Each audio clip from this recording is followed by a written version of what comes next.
Halo, selamat sore saudara. Anda menyaksikan Breaking News di Kompas TV, independen, terpercaya.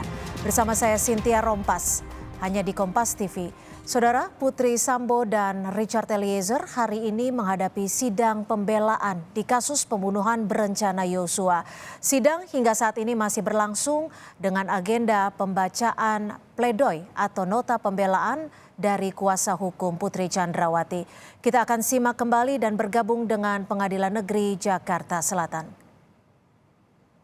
Dengan demikian, keterangan saksi Richard Eliezer Pudihang Lumiu yang selalu berubah-ubah dalam menjelaskan kejadian di lantai 3 kediaman Saguling serta tidak berkesesuaian dengan keterangan saksi Riki Rizal Wibowo dan keterangan saudara Ferry Sambo serta keterangan terdakwa. Dilanjutkan yang mulia.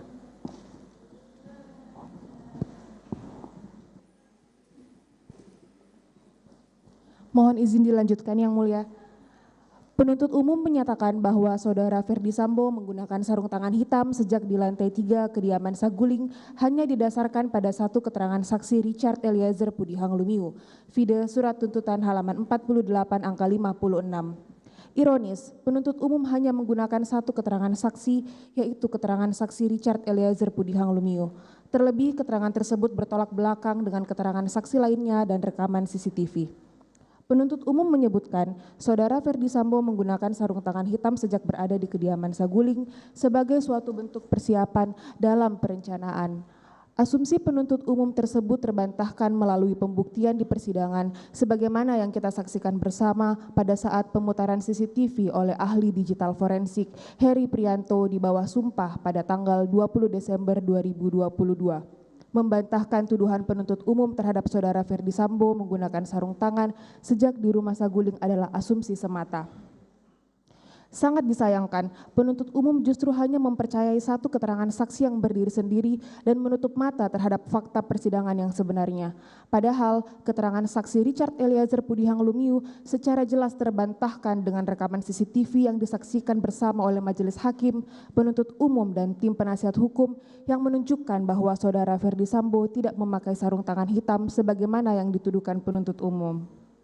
Penuntut umum berasumsi dan memanipulasi keterangan saksi sedemikian rupa untuk mengesankan terdakwa menerangkan bahwa untuk mewujudkan rencana selanjutnya supaya korban mau ikut ke rumah dinas Duren 3, lalu terdakwa lebih dahulu naik dan duduk di kursi tengah mobil Lexus LM nomor polisi B1MAH dengan tujuan agar korban mau diajak dan ikut ke rumah dinas Duren 3.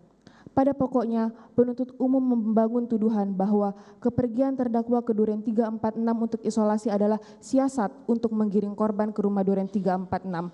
Hal ini merupakan asumsi yang keliru dan tidak didukung alat bukti yang muncul di persidangan.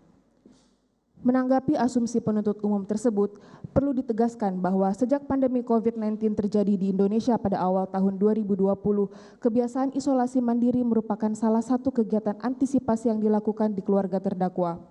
Hal ini juga sesuai dengan SOP Dinas Kesehatan DKI Jakarta yang mencantumkan setelah tes PCR dilakukan isolasi sampai menunggu hasil tes PCR keluar.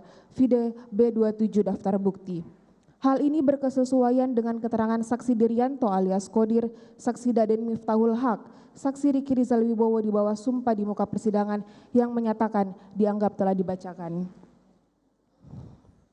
Tuduhan penuntut umum bahwa terdakwa menggiring korban ke Duren 3 seolah-olah untuk dilakukan eksekusi terbantahkan dengan penayangan CCTV di depan rumah Duren 3. CCTV yang ditayangkan di persidangan pada tanggal 14 Desember 2022 menunjukkan bahwa korban Nofriansyah Yosua Huta Barat dapat bergerak bebas keluar masuk pagar garasi dan juga berjalan di taman samping rumah. Dengan demikian, terbukti penuntut umum telah memanipulasi keterangan saksi-saksi dan terdakwa seolah sebuah peristiwa biasa perjalanan terdakwa untuk isolasi ke rumah Duren 3 yang sesuai SOP protokol kesehatan dibangun seperti bagian dari langkah perencanaan pembunuhan.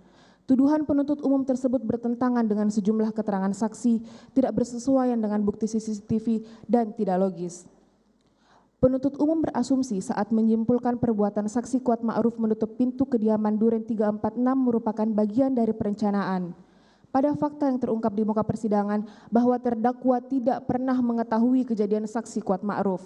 Terlebih lagi, tidak ada fakta sidang ataupun alat bukti lainnya yang menunjukkan jika terdakwa mengetahui kejadian saksi Kuat Ma'ruf menutup pintu kediaman Duren 346.